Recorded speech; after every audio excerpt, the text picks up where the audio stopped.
نحمده ونصلي على رسوله الكريم أما بعد فقد قال رسولنا ونبينا محمد صلى الله عليه وسلم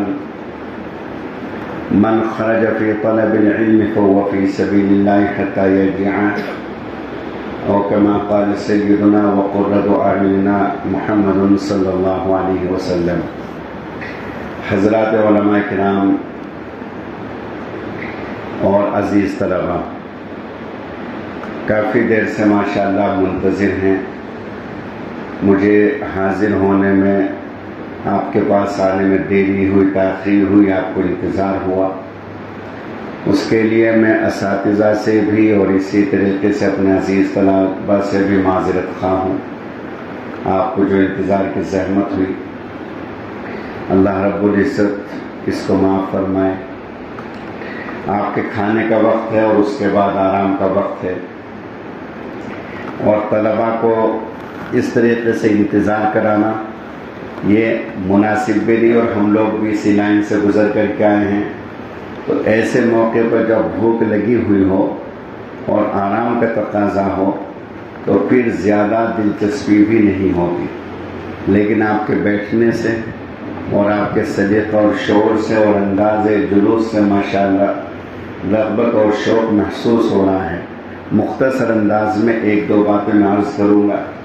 سب سے پہلی بات تو یہ ہے کہ رسول کریم صلی اللہ علیہ وسلم کا جو فرمان، جو حدیث میں نے آپ کے انتظار میں بیان کی کہ جو بھی علم کے حاصل کرنے کے غرض سے اپنے گھر سے نکل گیا، چاہے وہ بیلگام سے ہو، چاہے بیلگام کے اطراف سے ہو، یا کہ کہیں دور سے ہو، تو وہ اس وقت تک جب تک کہ گھر واپس نہ لوٹے، یعنی اپنی تعلیم مکمل کر کے، اگر 2-4 روز کے لیے، 1-2 دن کے لیے وہ گھر واپس جاتا ہے تو وہ بھی گویا کہ اسی میں شمار ہے کہ وہ اللہ کے راستے میں ہے، اس لیے کہ اس نے ابھی گھر واپس ہونے کا باقاعدہ ارادہ نہیں کیا.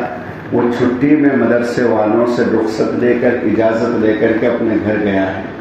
تو اس لیے اللہ کے رسول صلی اللہ علیہ وسلم فرماتے ہیں کہ جو علم کے حاصل کرنے کی غرض سے، علم کے طلب کرنے کے لیے اللہ کے راستے میں نکل جاتا ہے، علم کے شوق میں، تو وہ اس وقت تک اللہ ہی کے راستے میں رہے گا جب تک کہ وہ اپنے گھر واپس نہ ہو.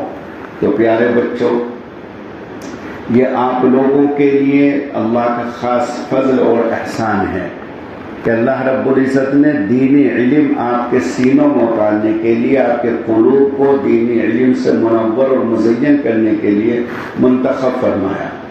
ورنہ جو بڑی عمر کے طلباء ہیں، 20-22 سال، 24 سال کے، 15-16 سال کے، تمہاری جیسے ہیں، تمہاری عمر کے ہیں، لیکن وہ نشے میں دھت ہیں، نشے میں لت پت ہیں، اور ان کی راتیں کیسے گزر رہی ہیں، ان کے دن کیسے گزر رہے ہیں، ان کو خود بھی اندازہ نہیں ہے. آپ ہی کی عمر کے ہیں، نام بھی مسلمانوں کے ہیں، اسلامی گھرانے میں پیدا ہوئے، ماں باپ بھی مسلمان، خاندان بھی مسلمان، ساری چیزیں ہیں، لیکن نشے کے ایسے عادی بن گئے کہ ان کو خود احساس نہیں کہ وہ کس دنیا میں جی رہے ہیں، کس دنیا میں اپنی زندگی گزار رہے ہیں. آپ لوگ بہت ساری پریشانیوں سے، بہت سارے فتنوں سے، آزمائشوں سے، اور آخرت کی بہت سارے پکڑ اور مواخذے سے بچ کر کے، یہ اللہ کا فضل ہے کہ اللہ رب العزت نے آپ لوگوں کو یہاں کے لیے منتخب فرمائے دینی علم حاصل کرنے کے لیے. اور جب آپ آگے تو اس میں 2-3 باتیں میں عرض کرتا ہوں. ایک بات تو یہ ہے بچوں کہ مشقت اور پریشانی یہ دینی علم کا ایک حصہ ہے. اب تو کچھ بھی نہیں، پہلے زمانے میں کس قدر مشقت آپ لوگوں نے اپنے اساتذہ سے سنا ہے، کتابوں میں بعض طلباء نے پڑھا ہوگا کہ کیسی کیسی مشقتیں لوگوں نے اٹھائی ہیں، کیسی پریشانیاں برداشت کیا. بقی الدین ابن مخلد ایک بہت بڑے محدث گزرے ہیں، علامہ بقی الدین مخلد ابن مخلد بہت بڑے محدث گزرے ہیں، امام احمد بن حنبل کے خاص شاگرد ہیں. وہ اپنا واقعہ بیان کرتے ہیں، اندلس کے رہنے والے تھے، اور اندلس یہاں سے سمندر پار کر کے جانا پڑتا ہے، اس کا نیا نام ہے پیرس. اندلس سے یہ انہوں نے ارادہ کیا کہ میں بغداد جاؤں، ایک محدث وہاں رہتے ہیں احمد بن حنبل، ان سے علم حاصل کروں۔ جو کچھ سامان تھا اس کو فروخت کیا اور اتنا انتظام کیا کہ جس سے کہ وہاں سے بغداد چلے جائیں۔ اتفاق کی بات یہ کہ خشکی کا راستہ نہیں تھا، سمندر کا راستہ تھا۔ کشتی میں سوار ہوئے، کشتی والا راستہ بھٹک گیا، جیسے یہ بدی راستے خشکی کے راستے ہیں اور ان کے روڈ بنے ہوئے ہیں۔ پہلے زمانے میں یہ سب روڈ وغیرہ نہیں تھے، راستہ بتانے والا کوئی بتا دیا کرتا تھا کہ سیدھے آپ چلے جائیں، 10 میل کے بعد پھر آپ دائیں ہو جانا۔ اب تو جگہ جگہ نشانات لگے ہوئے، بہت آسانی ہے، اور اب تو میپس وغیرہ بھی آ گئے۔ سمندر میں بھی اسی طریقے سے راستے مقرر ہیں کہ اگر عراق جانا ہے تو کس سمت جانا ہے، اور اگر سعودی عرب جانا ہے تو کس سمت جانا ہے۔ تو چنانچہ جو کشتی چلانے والا ملاح تھا وہ راستہ بھول گیا اور ان کی کشتی بھنور میں پھنس گئی۔ طوفان اور موج کے درمیان آگے وہ ہچکولے لینے لگی، اور جب سمندر میں طوفان آتا ہے تو کشتی کو 15-15 20-20 فیٹ ایسے اچھال دیتا ہے، کشتی یوں پر جاتی ہے پھر نیچے آتی ہے۔ بیان کرتے ہیں کہ جب طوفانوں کی زد میں ہماری کشتی آئی تو کشتی میں جتنے لوگ سوار تھے سب کے سب بیمار پڑ گئے، الٹیاں اور قے شروع ہو گئی، بہت پریشانی، اور ہم نے سمجھ لیا کہ شاید اب ہم خشکی کا حصہ نہیں دیکھ پائیں گے اور اسی حال میں ہم مر جائیں گے۔ اپنے اپنے طریقے سے سب نے اللہ سے دعائیں کی۔ اللہ کا فضل اور احسان ہوا کہ موجود سے وہ کشتی باہر آئی، اور کافی دنوں کے بعد یہ عراق کی سرزمین پر انہوں نے قدم رکھا۔ جب عراق کی سرزمین پر قدم رکھا تو انہوں نے پوچھا کہ بغداد کہاں ہے، تو وہاں کے باشندوں نے بتایا کہ بغداد یہاں سے 900 میل دور ہے۔ 900 میل دور کا مطلب ہے اس زمانے کے اعتبار سے 1300-1400 کلومیٹر دور، جیسے دلی سے ممبئی، اتنا لمبا سفر۔ اب انہوں نے سمجھا کہ میرے لیے کوئی مشکل نہیں ہے 900 میل چلنا، جو سامان کی گٹھری تھی اس کو سر پر رکھا اور پیدل سفر شروع کر دیا۔ راستے میں توشہ کچھ نہیں، کھانے کے لیے کوئی انتظام نہیں، تو اس لیے راستے میں کہیں رکتے، مزدوری کرتے اور اس سے تھوڑا بہت کچھ ملتا، اس سے توشہ خرید لیتے، پھر آگے کا سفر شروع کر دیتے۔ پھر وہ توشہ ختم ہوتا، پھر جہاں بستی ہوتی، شہر ہوتا، وہاں رکتے اور کچھ مزدوری کرتے، مزدوری میں جو پیسے ملتے پھر آگے سفر شروع کر دیتے۔ مہینوں تک اس طریقے سے سفر کیا۔ جب بغداد پہنچ گئے تو وہاں کسی سے معلوم کیا حضرت امام احمد بن حنبل کے بارے میں، تو جس سے معلوم کیا اس نے ایسے ایسے انگلی ہاتھ رکھ کر کے اپنے ہونٹوں پر کہا کہ اللہ کے لیے ان کا ذکر نہ کرنا، اس لیے کہ اس وقت بادشاہ ان سے سخت ناراض ہے اور بادشاہ نے ان کو ان کے گھر میں ہی قید کیا ہوا ہے۔ اگر بادشاہ کو پتہ چل گیا کہ تم اس سے ملنے کے لیے آئے ہو تو بادشاہ تمہیں بھی قید کرا دے گا۔ تو بقی الدین نے کہا کہ صرف مجھے اتنا بتا دیجئے کہ ان کا گھر کہاں ہے، اور طریقہ یہ ہے کہ میں آپ کے ساتھ ساتھ چلوں گا، آپ آگے چلیں میں پیچھے چلوں گا، جب آپ اس مکان کے قریب سامنے پہنچ جائیں تو بس اشارہ کر دینا، یہ کہ پیشاب وغیرہ کرنے کے بہانے سے وہاں بیٹھ جانا، میں سمجھ جاؤں گا کہ یہی احمد بن حنبل کا مکان ہے۔ چنانچہ وہ راستے میں پیچھے پیچھے ہیں اور راستہ بتانے والا، مکان کی نشاندہی کرنے والا آگے ہے۔ جب قریب پہنچے تو وہاں وہ بیٹھ گئے، وہ سمجھ گئے کہ یہی احمد بن حنبل کا مکان ہے۔ آگے واپس آ کر کے انہوں نے اپنا لباس اتارا، اور میرے پیارے بچوں ان کی عمر کوئی 30 35 40 سال نہیں تھی، اس وقت بقی الدین کی عمر صرف 20 سال تھی۔ 20 سال کا نوجوان، آپ لوگوں میں سے بعض طلبہ 20 سال 22 سال کے ہیں، 20 سال کا نوجوان، اور حدیث کی اور علم کی اس قدر تڑپ اور اس قدر درد تھا ان کو۔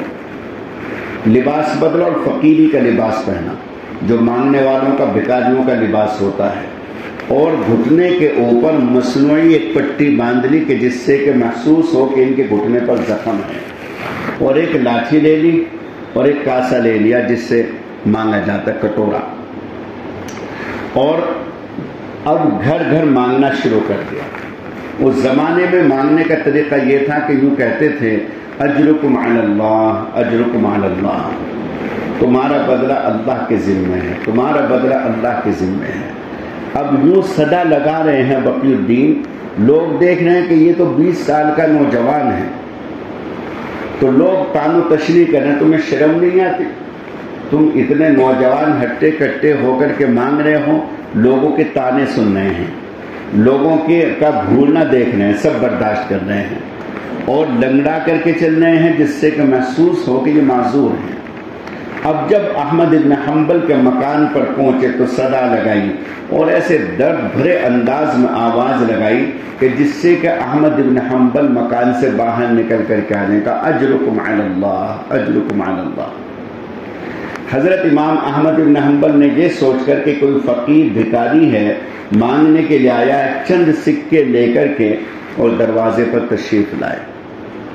جب دروازے پر تشریف لائے تو کہنے لگے کہ حضرت میں اندلس سے آیا ہوں اور میں طالب دنیا نہیں ہوں، میں تو طالب دین ہوں۔ میں آپ سے دین سیکھنے کے لیے، میں علم حاصل کرنے کے لیے آپ کی خدمت میں اتنی دور سے آیا ہوں، اللہ کے لیے مجھے آپ حدیث سکھا دیجیے۔ حضرت امام احمد بن حنبل نے فرمایا کہ اللہ کے بندے، اگر تمہیں کسی نے، کسی پولیس والے نے، کسی فوجی نے یہاں دیکھ لیا تو تمہیں بھی میری طرف قید و بند کی صحبتیں برداشت کرنی پڑیں گی۔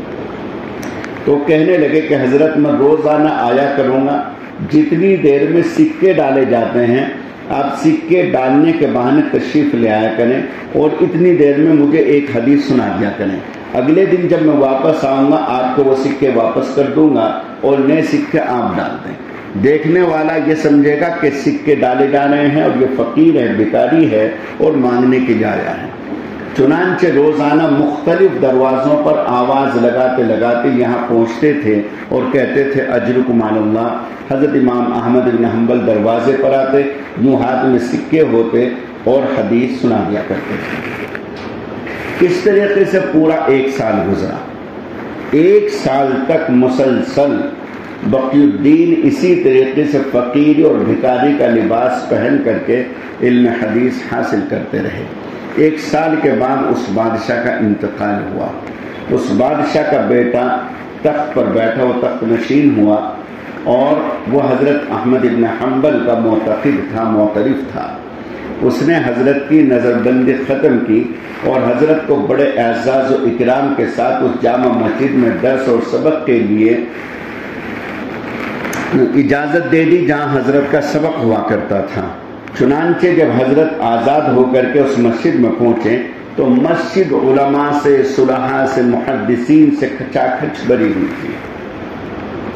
اب یہ طالب علم جو بقی الدین تھے، 20 سال کی عمر ہے، 21 سال عمر ہو گئی، یہ طالب علم دیکھتے ہیں مسجد میں تو کنارے پر کھڑے ہوئے ہیں، ان کو کہیں جگہ نہیں ملتی، اس لیے کہ جتنے بیٹھنے والے تھے سب پرانے تھے، سب شناسا تھے، پہچان والے تھے، اور یہ اجنبی تھا، دوسرے علاقے کا تھا، اس کو کوئی نہیں جانتا تھا سوائے احمد بن حنبل کے۔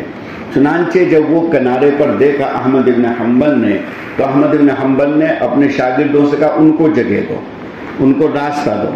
چنانچہ ان کو راستہ دیا گیا اور احمد بن حنبل نے ان کو اپنے قریب بٹھلایا اور اپنے قریب بٹھلا کر کے احمد بن حنبل نے اپنے تلامذہ کے سامنے اس طالب علم کا واقعہ بیان کیا اور یہ فرمایا کہ جتنے تم ہزاروں کی تعداد میں بیٹھے ہوئے ہو، تم میں سب سے سچا طالب صادق یہ ہے جو اندلس سے اتنا لمبا سفر مشکلات کے ساتھ طے کر کے، سمندر کا، خشکی کا سفر طے کر کے فقیری کا لباس اختیار کیا، بھکاری بنے، لیکن علم حدیث کی تڑپ میں یہ بار بار میرے پاس آتے تھے اور علم حدیث حاصل کرتے تھے۔ تو میرے پیارے بچوں، یہ واقعہ تو میں نے اس لیے سنایا ہے کہ جس مدرسے میں بھی آپ رہیں گے تھوڑی بہت مشقت ضرور ہوگی۔ آپ کے اس مدرسے میں تو اللہ کا شکر، اللہ کا فضل احسان، ایک نظم ہے، ایک منظم طریقہ ہے، بڑی سہولتیں ہیں، بڑی آسانیاں ہیں، کھانے کی، لیٹنے کی، ہوا پنکھے وغیرہ کی، ورنہ بعض مدرسوں میں بڑی تکلیفیں ہیں، بڑی دقت اور بڑی پریشانیاں ہیں۔ لیکن شروع سے ہی آدمی اپنا ذہن یہ بنا لے کہ اگر میرے سامنے مشقت اساتذہ کی سختیاں جھیلنی پڑی، اساتذہ کی ڈانٹ ڈپٹ برداشت کرنی پڑی، اصول اور ضابطوں کی پابندی کرنی پڑی، صبح و شام اور رات میں مجھے یاد کرنا پڑا، تو میں یہ ساری کی ساری مشقتیں برداشت کروں گا۔ ان مشقت الطاعۃ تذهب ويبقى ثوابها، اس لیے کہ نیک کام کی مشقت ختم ہو جاتی ہے لیکن اس کا اجر و ثواب باقی رہتا ہے۔ وَإِنَّ لَذَّةَ الْمَعَاصِي تَذْهَبُ وَيَبْقَى عِقَابُهَا، اور گناہ کی جو لذت اور مزہ ہے وہ بھی ختم ہو جاتا ہے لیکن اس کی جو سزا ہے اور اس کا جو گناہ ہے وہ برقرار رہتا ہے۔